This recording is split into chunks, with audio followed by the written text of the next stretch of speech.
Hello everyone. आज चाहिँ हामी क्लास 10 को साइन्सको च्याप्टर 3 जुन इनर्जी भन्ने च्याप्टर छ त्यसको एउटा important portion alternative sources of इनर्जीको बारे स्टडी गर्न गइरहेछौँ। So alternative sources of energy भनेको चाहिँ के हो भन्दा renewable sources of energy that are used as the alternative of non renewable sources of energy. So यसले के भन्न खोजिरहेछ भने हामीले चाहिँ जुन नन रिन्युएबल इनर्जी सोर्सेसहरू युज गरिरहेछौँ जस्तै कोल पेट्रोलियमहरू जुन युज गर्छौँ के हुन्छ त भने तिनीहरू युज गर्न सजिलो छ, निकाल्न अलिकति गाह्रो छ, तर तिनीहरू चाहिँ के हुनसक्छ त सजिलै युज गर्न सकिन्छन्। यदि तिनीहरू चाहिँ धेरै एमाउन्टमा भएको भए के हुन्थ्यो त भने तिनीहरूलाई युज गरेको गरेर एउटा इफेक्टिभ तरिकाले पनि युज हुन्छ हैन। र तिनीहरूको सम्बन्धित टेक्नोलोजी पनि त्यसरी नै विकास भएको छ। हामीले जुन टेक्नोलोजीहरू डेभलप गर्दै आएको छौँ त्यो चाहिँ कोल पेट्रोलियमहरू अनुसारको टेक्नोलोजी डिभाइड गरेको छौँ। र के छ त भन्दा यिनीहरू चाहिँ लिमिटेड एमाउन्टमा छन्। अब के छ त यिनीहरू लिमिटेड एमाउन्टमा भएपछि सकिने बेला पनि आयो हैन, सकिन सक्छन्। सो यो सक्यो भने हामीले जस्तै बाइकहरू चलाउनु पर्यो भने के युज गर्ने? अहिले त पानीले चलाउने त मेसिन त बनाइसकेका छैन हैन, अथवा सनले एकदम इफेक्टिभली चलाउने डिभाइस त बनिसकेका छैन। सो के गरेर चाहिँ हामीले चलाउन सक्छौँ भनेर के अल्टरनेटिभ्सहरू निक्लेको छ। त्यो भनेको चाहिँ के हो त रिन्युएबल सोर्सेसलाई चाहिँ अल्टरनेटिभ बनाउन खोजिएको छ हैन। So alternative sources of energy भनेको चाहिँ के हो त भन्दा नन रिन्युएबल इनर्जी सोर्सेसको साथ हो। हामीले रिन्युएबल सोर्सेसहरू युज गरेर हाम्रो इनर्जीको निडलाई पूर्ति गर्नलाई चाहिँ के भन्छ त अल्टरनेटिभ सोर्सेस अफ इनर्जी भन्छ। अब यहाँनिर हामी केही अल्टरनेटिभ सोर्सेस अफ इनर्जी भनेर भन्छौँ र पढ्छौँ। सो पहिलो भनेको चाहिँ के छ त बायोफ्युल भनेर चाहिँ अल्टरनेटिभ सोर्स अफ इनर्जी छ। सो बायोफ्युल भनेको के हो त भन्दा यो चाहिँ इनर्जी अब्टेन्ड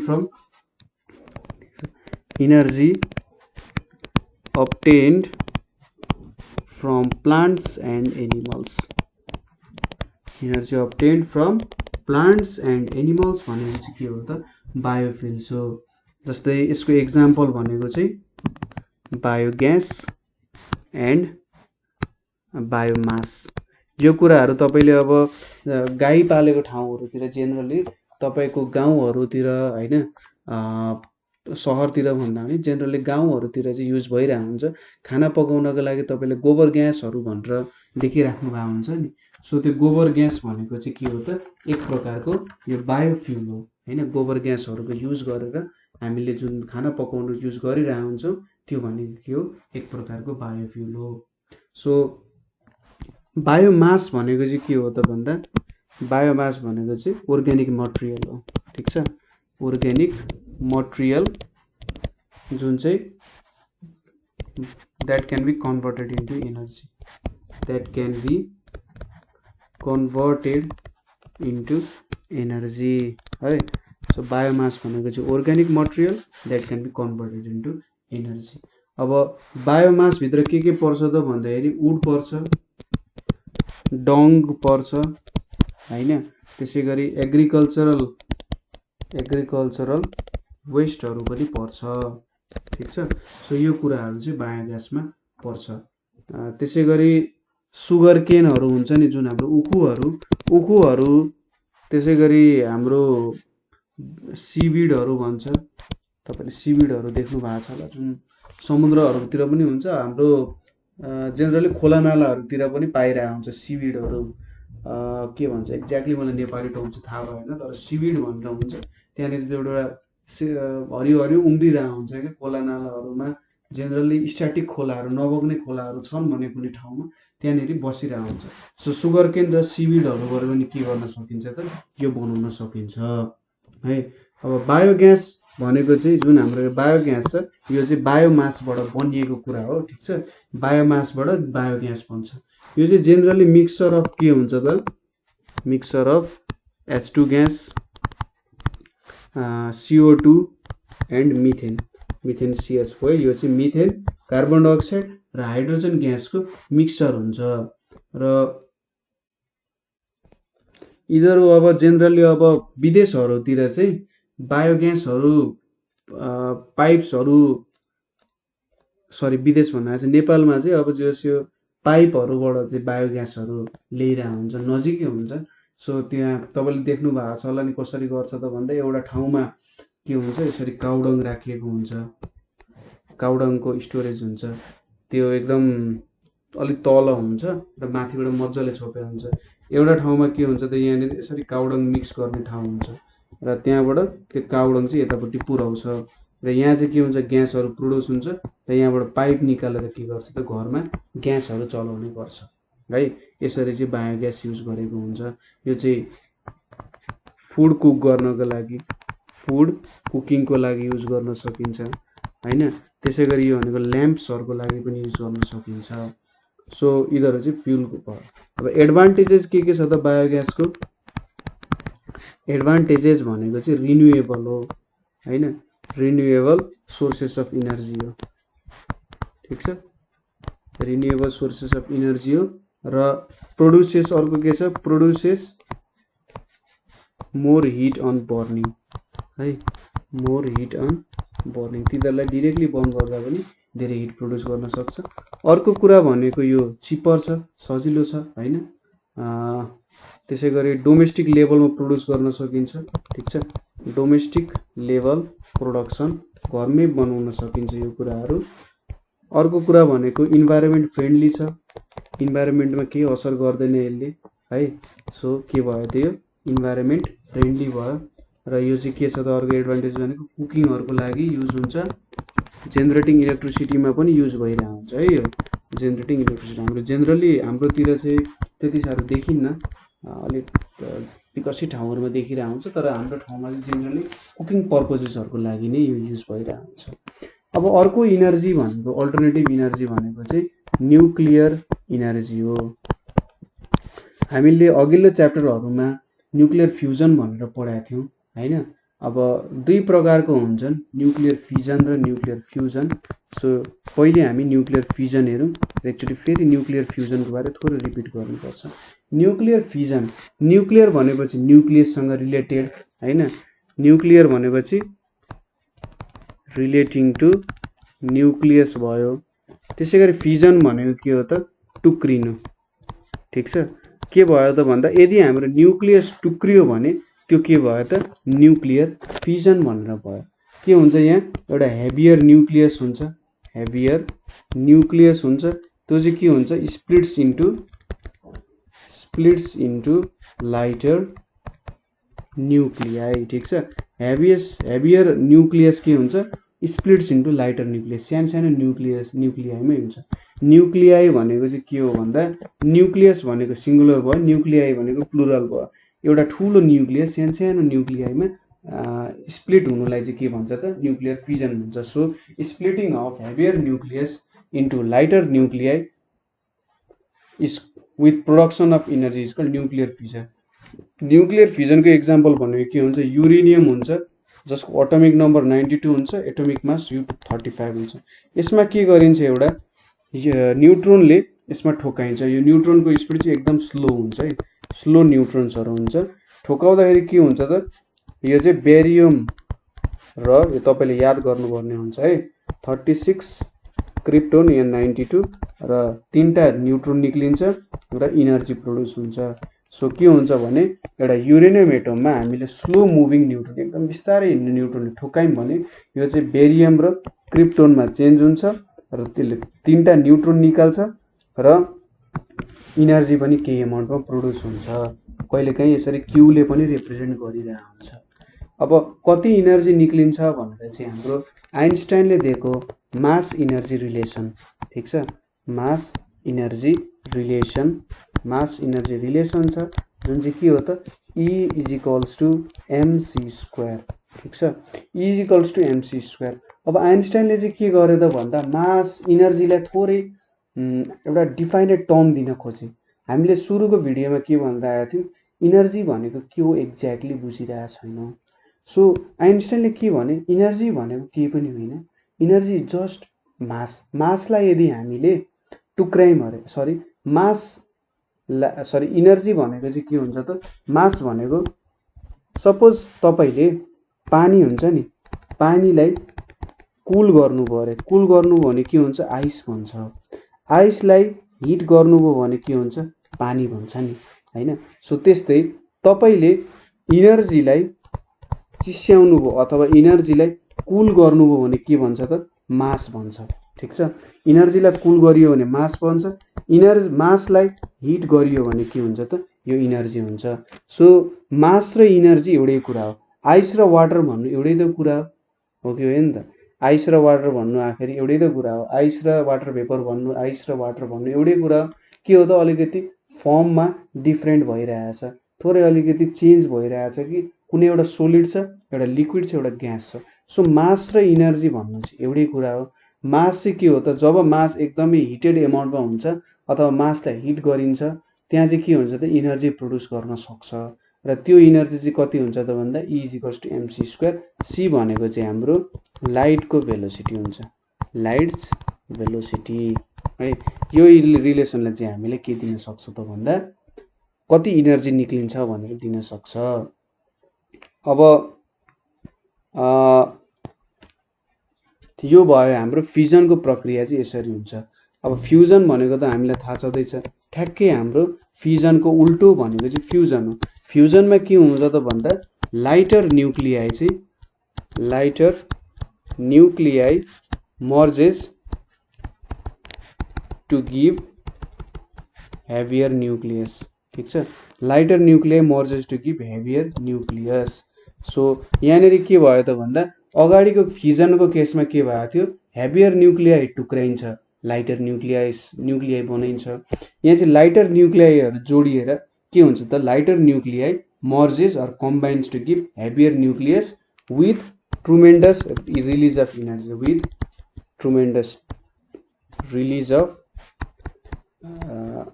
अफ एनर्जी यो चाहिँ के हो त भन्दा न्यूक्लियर फ्युजन हो सपोज यसको एक्जाम्पल भनेको चाहिँ हाइड्रोजन एटम यो चाहिँ हाम्रो अगाडिको भिडियो हेर्नु होला यहाँ किन हाइड्रोजन लेखियो भनेर त्यसले चाहिँ के दिन्छ त एउटा हिलियम दिन्छ दुईटा पोजिट्रोन दिन्छ र इनर्जी दिन्छ यो इनर्जी पनि कति निक्लिन्छ भनेर हाम्रो E = mc² बाट निकाल्न सकिन्छ यसको लागि चाहिँ के चाहिन्छ त न्यूक्लियर फ्युजनको लागि हाई टेम्परेचर चाहिन्छ अर्को कन्डिसन भनेको हाई प्रेसर पनि चाहिरहेको हुन्छ ठीक छ हाई टेम्परेचर र हाई प्रेसर युज भइरहेको हुन्छ यसको लागि अब एडभान्टेजेस के छ त यसको भन्दा एकदम less amount of nuclear fuel भनेको चाहिँ हामीले अघि फिजनमा युरेनियम पढ्यौं नि uranium U235 less amount of nuclear फ्युलले के गर्छ त लार्ज एमाउन्ट अफ एनर्जी दिन सक्छ लेस एमाउन्ट अफ न्यूक्लियर फ्युलले लार्ज एमाउन्ट अफ एनर्जी चाहिँ प्रोड्युस गर्न सक्छ के हुन सक्छ त सपोज 1 ग्राम युरेनियमले चाहिँ हैन 3000 केजी कोल जतिको एनर्जी निकाल्न सक्छ एकैचोटी हामीले 3000 केजी कोल बालिम भने त्यसले चाहिँ के गर्छ त 1 ग्राम युरेनियमले दिने जति एनर्जी दिन्छ त्यसैगरी एकचोटी हामीले यो फ्युल छ नि न्यूक्लियर फ्युल जुन छ एकचोटी हामीले त्यो रियाक्टर हुन्छ न्यूक्लियर रियाक्टर भनेको चाहिँ कस्तो हुन्छ भन्दाखेरि सपोज हामीले फ्युजन गरिरहेका छौं भने फ्युजनको लागि त हामीले यो युरेनियम एटमलाई स्प्लिट गरेर के गर्नु पर्यो दुईटा एटममा कन्भर्ट गर्नुपर्ने हुन्छ सो न्यूक्लियर फ्युल हामीले के गरौँ त फेड इन्टु भनेको हाल्यौं कहाँ भन्दा न्यूक्लियर रियाक्टरमा ठीक छ न्यूक्लियर रियाक्टरमा हाल्यौं भने के हुन्छ भने 2 to 3 इयर्स को लागि हामीले फेरि हालिराख्नु पर्दैन सो 2-3 वर्ष हालेपछि के हुन्छ त ढुक्क भयो जस्तो भयो 2-3 वर्ष तपाईले त्यहाँनेरि युज गरेपछि अथवा त्यहाँनेरि हालिसकेपछि युज गर्नु पर्दैन तर कोलहरु भनेको के हुन्छ त रेगुलर इन्टरभलमा ठीक छ समयमा चाहिँ हामीले कोलहरु चाहिँ हालिराख्नु पर्ने हुन्छ हैन सपोज तपाईले त बाइक चलाउन पेट्रोल त हालिराख्नु पर्ने हुन्छ हैन तपाई कति डिस्टेन्समा जानुहुन्छ तपाईले म एउटा बाइकमा फुल पेट्रोल हाल्छु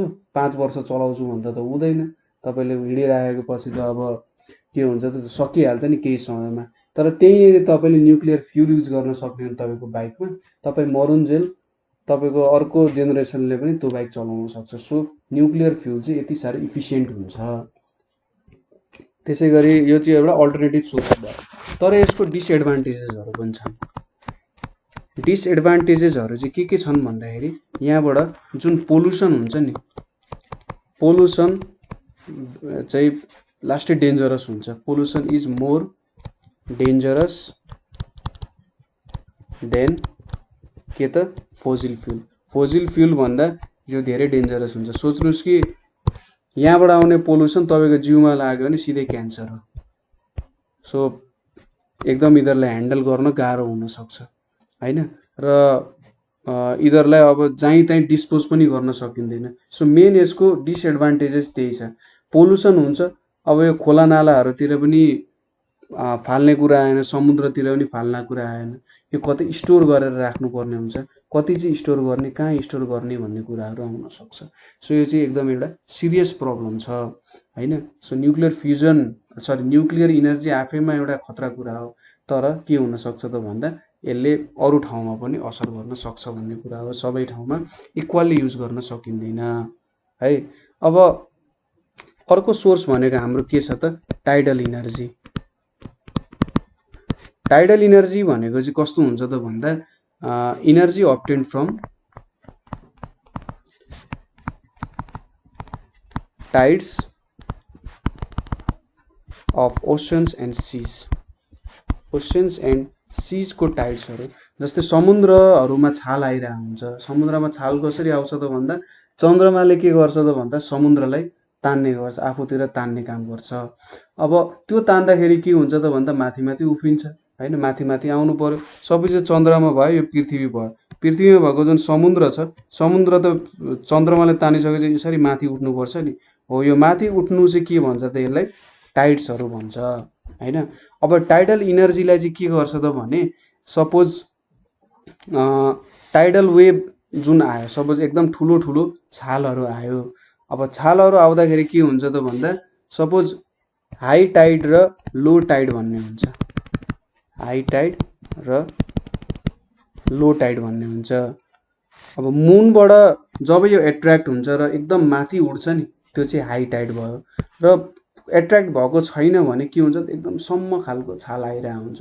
जस्तै तपाईँले सानो ढुङ्गा हान्दाखेरि हाम्रो कहीँनिर देख्नुहुन्छ नि, सानो छालहरू चाहिँ स्प्रेड भइरहेको हुन्छ नि वरिपरि, त्यस्तै खालको लो टाइड पनि समुद्रमा जेनरली देखिरहेको हुन्छ।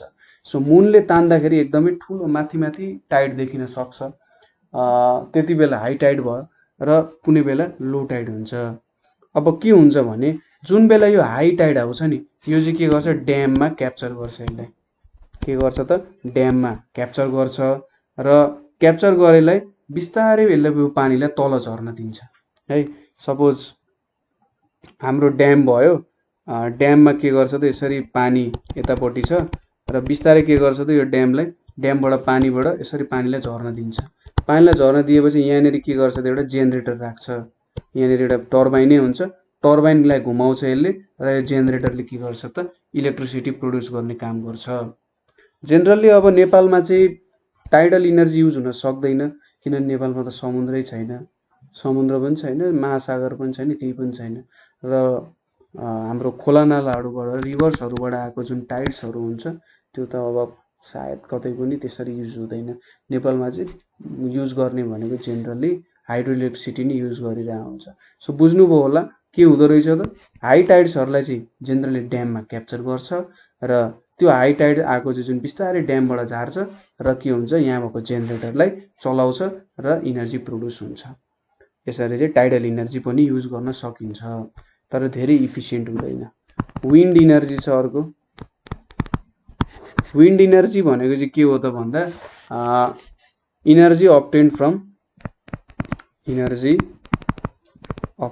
From strongly moving air. Strongly moving air भनेको चाहिँ के हो त, विन्ड इनर्जी हो। हाम्रो नेपालको चाहिँ कागबेनी भन्ने ठाउँमा जेनरली युज भइरहेको हुन्छ। यो कागबेनीमा चाहिँ सायद नेपालको पहिलोचोटि विन्ड इनर्जी प्रड्युस भएको होला कागबेनीमा। के गर्छ त भन्दाखेरि यहाँनिर जसरी टर्बाइन हुन्छ नि, हाम्रो हाइड्रो इलेक्ट्रिसिटीमा टर्बाइनले के गर्छ त भन्दा माथिबाट पानी आउँछ, पानी आएर के हुन्छ भने टर्बाइनको जुन पङ्खा हुन्छ पंखालाई हल्लाउँछ, पंखालाई हल्लाएर के गर्छ त्यसले जेनेरेट गर्छ। अब विन्ड इनर्जीमा चाहिँ के गर्छ एकदमै हावा चल्ने ठाउँ जोडले हावा चल्ने ठाउँमा के गरेको हुन्छ यत्रो ठुल्ठुलो टावर सेट गरेको हुन्छ। त्यो टावरमा के हुन्छ त यसरी पंखाहरू राखेको हुन्छ है, त्यति राम्रो ड्रइङ छैन। सो यो पंखा राखेको हुन्छ, यो पंखाहरू चाहिँ के गर्छ त घुम्ने काम गर्छ। अब यो घुमेर के हुन्छ भने यहाँभित्र सपोज जसरी टर्बाइनको पंखा घुम्दाखेरि यसलाई जेनेरेटरसँग कनेक्ट गरेको हुन्छ, यो पनि के हुन्छ एउटा जेनेरेटरसँग कनेक्ट गरेको हुन्छ। जेनेरेटरसँग कनेक्ट गरेपछि यसले के गर्छ इलेक्ट्रिसिटी जेनेरेट गर्छ र यहाँनिर एउटा ट्रान्सफर्मरमा जोड्या हुन्छ। ट्रान्सफर्मरले के गर्छ त जुन यो बिजुली यसले निकाल्यो जेनेरेटरबाट जुन बिजुली निक्ल्यो त्यो थोरै हुन्छ, त्यो थोरैलाई चाहिँ धेरै बनाउँछ र यसले सब स्टेसनहरूमा लान्छ। ठिक छ, सब स्टेसनहरूमा लगेर ग्रिडहरूमा पुर्याउँछ, ग्रिडहरूबाट मजाले चेन्ज गर्दै यो चाहिँ घरहरूमा पुग्छ। ठिक छ, लगभग के सोच्नु भन्दाखेरि हाइड्रो इलेक्ट्रिसिटी र यसमा एउटै प्रोसेस हो, जस्ट यहाँ चाहिँ अग्लो ठाउँमा राखेको हुन्छ र विन्डले यसलाई चलाउने काम गर्छ। त्यसै गरी अर्को इनर्जी भनेको के छ त जियोथर्मल इनर्जी भनेर छ। जियोथर्मल इनर्जी भनेको चाहिँ कस्तो हो भन्दा अब्टेन फ्रम, यो चाहिँ कसरी अब्टेन गरेको हुन्छ भने हिट प्रेजेन्ट इनसाइड अर्थ। ठिक छ, hit present inside the earth, यहाँबाट चाहिँ के हुन्छ त जियोथर्मल इनर्जी प्रोड्युस गर्छ। हाम्रो अर्थको तल तल जति जति हामी जान्छौँ के हुन्छ त भने त्यति त्यति तातो हुँदै जान्छ। तपाईहरुले लाभा म्याग्मा हैन यस्तो कुरा थाहा छ नि, यो त केबाट आउँछ त अर्थको एकदमै तलतिरबाट आउँछ। अर्थको के हुन्छ त क्रस्ट हुन्छ, त्यसपछि इनर कोर आउटर कोर, त्यो विभिन्न लेयरहरू हुन्छ। तल तल जति गइन्छ त्यति त्यति के हुन्छ तातो हुँदै जान्छ। अब के गरिन्छ त भन्दा त्यहाँ भित्रबाट सपोज यहाँ वाटर छ भने हामीले यहाँबाट वाटर पठायौं अरे, अथवा त्यहाँनेरि वाटर प्रेजेन्ट छ भने के गर्छ त भने त्यो वाटर चाहिँ तताउने काम हुन्छ हैन। यहाँनेरिबाट वाटर पठाइन्छ, होल ड्रिल गरिन्छ, एकदमै ठुलो होलहरु ड्रिल गरिन्छ हैन। होलहरु ड्रिल गरेपछि यहाँ वाटर पठाइन्छ। वाटर के हुन्छ त एकदम तातो सर्फेसमा गएपछि एकदमै धेरै हेभी अमाउन्टमा तातिन्छ। धेरै अमाउन्टमा तातिएपछि के हुन्छ यो माथि राइज हुन्छ। माथि राइज भएपछि एकदमै यसको स्पिड एकदमै धेरै हाई हुन्छ र यहाँनेरि के हुन्छ त टर्बाइनहरुसँग कनेक्ट गरेको हुन्छ। यो टर्बाइनहरुसँग कनेक्ट गरेर यसलाई जेनेरेटरसँग जोडेको हुन्छ। ठीक छ, के हुने रहेछ अर्थको तल एकदमै धेरै तातो हुने रहेछ हैन। र यो तातोपनले चाहिँ के गर्छ त भने यहाँ पानी पठाइन्छ। पानी एकदमै तातो भएपछि के हुन्छ वाटर भेपरमा चेन्ज हुन्छ र यसको इनर्जी एकदमै हाई हुन्छ। सो यसको स्पिड एकदमै धेरै हाई भएर यसले टर्बाइनलाई घुमाउँछ र यसले के गर्छ त इनर्जी प्रोड्युस गर्छ। जेनरली चाहिँ पर डिग्री भनेको 30 डिग्री सेल्सियसले पर किलोमिटर चाहिँ राइज हुन्छ। सो 1 किलोमिटर तल गयौं भने 30 डिग्री सेल्सियस टेम्परेचर बढ्छ। कति धेरै टेम्परेचर बढ्ला त। सो यसले के गर्छ त इनर्जी प्रोड्युस गर्न सकिन्छ। यसलाई चाहिँ जियोथर्मल इनर्जी भनेर भन्छ। ठीक छ, टेन्टेटिभ आइडिया बुझ्नुभयो होला। सो यहाँनेरि हामीले विभिन्न अल्टरनेटिभ सोर्सेस अफ इनर्जीहरुको बारे स्टडी गर्यौं। जस्तै न्युक्लियर इनर्जीको बारे स्टडी गर्यौं, बायोफ्युलको बारे स्टडी गर्यौं, टाइडल, विन्ड, जियोथर्मल। अब तपाईले कुनै टपिक बुझ्नु भएन अथवा अझै बुझ्न मन छ भने चाहिँ हामीलाई कमेन्ट गर्न सक्नुहुन्छ र मजाले पढ्नु होला। जो सजिलो कुराहरु चाहिँ धेरै गाह्रो कुरा केही छैन। जेनरली तपाईहरुलाई यहाँनेरि कसरी इनर्जी प्रोड्युस गर्छ भनेर त सोध्दैन एक्जामहरुमा, तर एउटा टेन्टेटिभ आइडिया राखिराख भने यसरी हुँदो रहेछ। लगभग सबै प्रोसेसमा एउटै कुरा हो कि टर्बाइन घुमाउनु पर्यो र के गर्नु पर्यो जेनेरेटरमा पठाउनु पर्यो। टर्बाइनको जुन घुम्छ नि त्यो चाहिँ जेनेरेटरले जेनेरेट गर्छ इलेक्ट्रिसिटी। तर कुन तरिकाले जेनेरेट गर्ने हो, न्युक्लियर फ्युजनमा पनि त्यही हो। इनर्जी प्रोड्युस हुन्छ, त्यसले चाहिँ पानी तताउने काम गरिन्छ, त्यही पानीले के गर्छ टर्बाइन घुमाउँछ। त्यहाँ पनि त्यही प्रोसेस हो, टर्बाइनै घुमाउनु पर्छ जसरी भए पनि। तर कतै विन्डले टर्बाइन घुमाउँछ, कतै पानीको बाफले घुमाइरहेको हुन्छ, कसैले टाइडलले घुमाइरहेको हुन्छ, कसैले त्यही पानीकै फोर्सले घुमाइरहेको हुन्छ। सो त्यो कुरा बुझ्नु जरुरी छ कुनले चाहिँ घुमाउँछ भनेर। सो के बुझेन फेरि पनि भन्छ सोध्नु होला। सो आजको लागि यति नै। Thank you for watching.